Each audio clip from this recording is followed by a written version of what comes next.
My name is Elise. I'm 33 years old and work in a corporate job. I've been married to Luke for 2 years. He's 3 years older than me and works at a company similar to mine.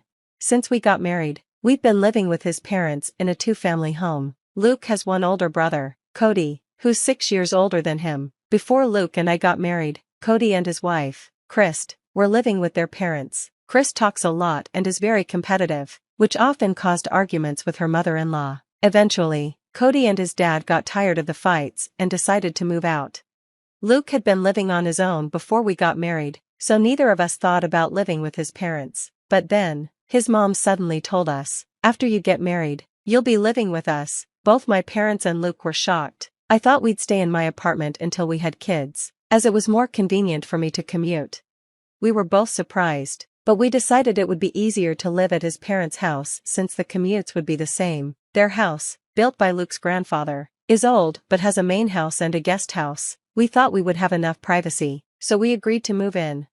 However, after moving in, I quickly regretted it. Luke's mom, who's in her 60s, started complaining about back pain and dizziness. She gave all the housework to me, including cleaning, laundry, and shopping. I work full-time, so even sharing chores with Luke didn't leave us enough time for our own lives, let alone his parents. On top of that, we had unexpected financial problems. The guest house needed major repairs. When we first saw it, it looked fine from the outside, but inside it was falling apart. We agreed to pay for the renovations since it was our space, but when my mother-in-law saw the finished guest house, she insisted that we fix up the main house too. She said, "You can't fix up the guest house and leave us living in a rundown house." We couldn't afford to fix everything at once, but she didn't care. She said, "Why is Elise working if she's not helping her in-laws?" She also wanted new expensive furniture and appliances, saying that the renovated rooms needed the best. On top of that, they made us pay for everything, even small things like green onions or toilet paper. Despite trying to save money by bringing our own food, my in-laws ordered takeout every day. Guess who paid for it? We did, using the family card that Luke was forced to get. This situation has made it hard for Luke and me to save any money. Every month, we stress out trying to balance the family budget right before the credit card bill is due. Luke and I had talked to my in-laws many times, telling them that we appreciated everything, but they needed to ease up. Luke even pointed out that they were making us pay for everything, from the renovations to daily expenses, utilities, and even property taxes. We were covering it all. His parents responded by saying, "Supporting your parents is natural," and scolded us harshly. This led to us both getting upset and crying, hoping it would make them listen. This situation had been going on for over 2 years. As we were about to enter our 3rd year living with them, things took a turn. My mother-in-law and Cody, Luke's brother, suddenly told us that we had to move out because they were moving in. Chris, Cody's wife, explained that Cody had been laid off. She said Cody had chosen to be laid off to help a colleague with kids, calling him kind-hearted. I was shocked. "How irresponsible can you be? You have twin babies yourself." I said, "How will you afford living if you move back home?" She mentioned that Cody had graduated from a top university, unlike Luke, and could easily find another job. So, I asked why he couldn't just find another place to live. She said he had no choice because he was living in company housing, which he had to leave by the end of the month. She also added that at least Chris wasn't a disappointing daughter-in-law like me for not having given them grandkids yet. Luke and I were frustrated and upset. We sat there for 2 hours while his parents argued with us on their comfy sofa. Finally, we had enough. "Fine, we'll move out this week," I said. Luke agreed, saying, "We've learned a lot from you, and now it's time to put that wisdom into practice." So, we made the decision to leave. 2 weeks later, we had movers scheduled and packed up everything. We planned the move during my in-laws' usual lunch at karaoke, so there wouldn't be any complaints about the things we were taking. We finished everything in 3 days, using our paid leave, and started our new life. Then, one day at work, I got a call from the front desk saying someone from my family was there to see me. I had a feeling my mother-in-law would show up soon, but I didn't expect her to come to see me instead of Luke. I quickly texted Luke, "She went to your place." "Huh? Sorry for the trouble," he replied. "No worries, but what should we do? I don't want to cause trouble at work." I suggested, "Just tell Maya to step out for a meeting. Do you think that'll work?" Luke responded, "Cody has 1-year-old twins himself. What's he going to do about expenses if he moves in?" I texted back, "Got it." I passed the message to the front desk, and my in-laws left as planned. That night, as Luke and I drove back to our in-laws' compound, we saw them, along with Cody and his wife, rush out of the main house and the guest house to greet us. Upon a closer look, I saw that both my mother-in-law and father-in-law had a baby strapped to their backs, probably Cody's twins.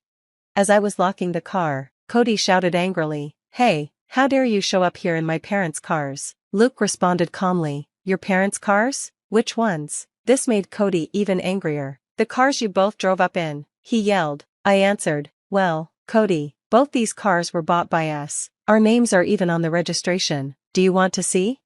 Luke added, "Exactly. I've been annoyed by how our parents drive these cars like they own them. We let it slide because we were living together, but now there's no reason to let them borrow them." I also reminded him, "And don't forget that dad-in-law has that old minivan he used for work." At this point, Christ, who had been glaring at us, jumped in. "Who cares about that old car?" I responded, "But it's perfect for twins, isn't it? You can fit 2 car seats in the back."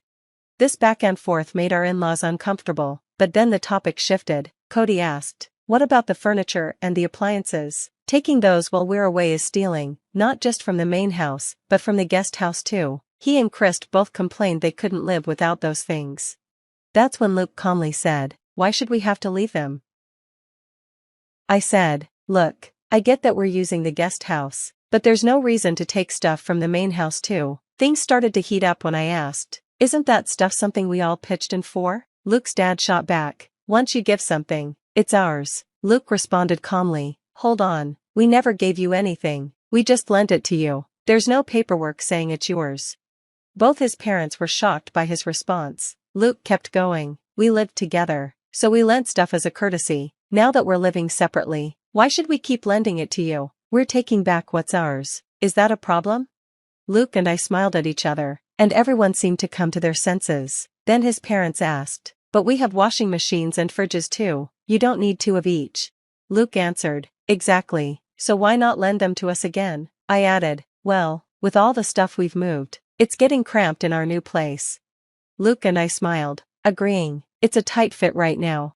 Christy started to speak, but we cut her off. "Remember, it's a storage room, so it's supposed to be cramped," I said. We both laughed, then added, "Until the official contract is done, this is how it has to be." Our in-laws were left confused. Then Luke dropped a bombshell, "By the way, we're moving to Boston next month."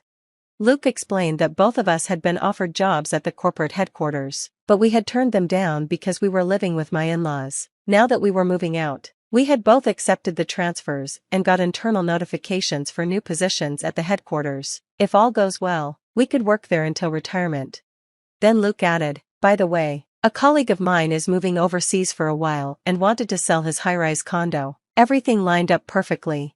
My in-laws were shocked. "Wait, you're going to live in a high-rise condo in Boston? How did that happen?" Luke smiled and said, "Life's funny, huh? If Cody and the gang hadn't told us to move out, we wouldn't have stumbled onto this." One of my in-laws asked, "How can you afford a high-rise condo? That seems impossible." Luke explained, "That's thanks to Elise's dad, he helped with the down payment. My sister is inheriting the family property, so this is kind of a trade-off. Plus, the condo's previous owner gave us a big discount because we agreed to store his modern altar while he's away." Luke added, "With that discount, it feels like we're the ones getting the better deal." At that moment, Christy, who had been standing nearby, burst into tears, saying, "That's so unfair. I'd rather live in a high-rise in Boston than in Atlanta." The in-laws, who had been quiet until now, suddenly started praising Luke, saying, "Looks like Luke really has it together, doesn't he? Like mother, like son." But Luke ignored them completely and turned to me.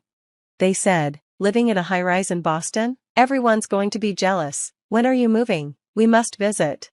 Luke smiled and said, "Why visit for just a short time? If we're going to Boston, you should come too." The in-laws agreed, "That's an interesting idea." But Cody and Christy were not happy. Cody snapped at them, "What are you talking about? Cody's being downsized, so you'll have to support us. Plus, until I find another job, Christy will have to go back to work, and you'll have to take care of the house and the twins." The tension grew, and Cody and Christy marched up to the in-laws, who were holding the twins. The babies started crying, and their cries woke up the entire neighborhood. The neighbors, who had heard the shouting and crying, were now watching from a distance. My in-laws looked embarrassed and turned red. They looked at Luke, waiting for him to say something. Luke smiled and said, "So this is a battle between a raccoon and a fox, huh?" Turning to the people around him, he explained, "If neither of our families works together, our finances will collapse next month." Christy, upset, asked what he meant. I added, "Christy, you thought that if Cody lost his job and moved back into his parents' house, you could just shift the utility bills and groceries onto them, right? Well, we've been paying for everything around here, and you can't rely on us anymore." Luke continued, "And starting next month, you'll need to help with the mortgage payments for the house renovation. The loan is in my father's name, not ours."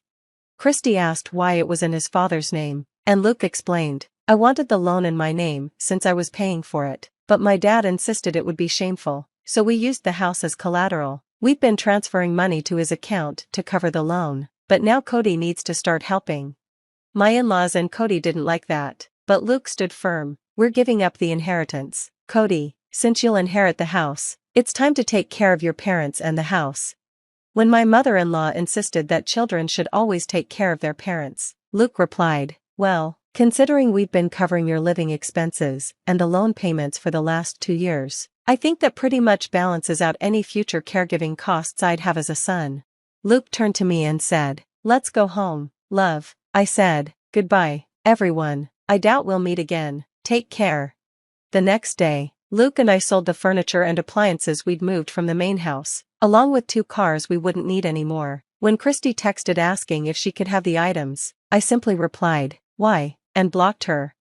After that, we used up all our remaining vacation days to finish moving into the new apartment. Buying the high-rise condo would take more time, so we decided to rent for the first year, thanks to my boss, who owned the place. One weekend, after all the stress, Luke and I were able to relax. As we looked at the city lights, Luke broke the silence. "I know I've been a hassle this time, but thanks for sticking with me."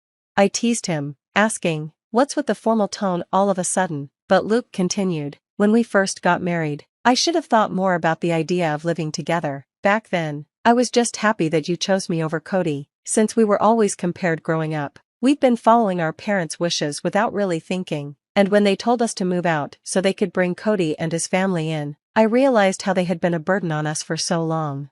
Luke went on, "Then I thought about how much your parents must worry about you because of your situation, so I sent them an apology email. They said they'd forgive the past as long as we promised to make their daughter happy in the future. After that, they gave us the down payment for the condo without hesitation." Luke promised to do everything he could to protect our life together and our future, especially if we were blessed with children. Meanwhile, it seems like my in-laws are struggling. They're even using their retirement income to barely cover the home renovation loan. They can't afford to support 2 households anymore, and Cody's efforts to find a new job have failed. Christy had to go back to work early, and now the family relies on her salary and the money my in-laws earn from part-time jobs at a local senior center. Arguments have become frequent and loud, often overheard by the neighbors. A former colleague of mine texted, saying there's gossip that my in-laws might be planning to leave town. They've cut off all contact with Luke and me, and when they tried to reach out to us, my dad immediately changed his phone number. Considering how they'd always belittled my family and never bothered with any pre-marriage courtesies, changing the phone number was a small but important step. Now they have almost no way to contact us. What goes around, comes around.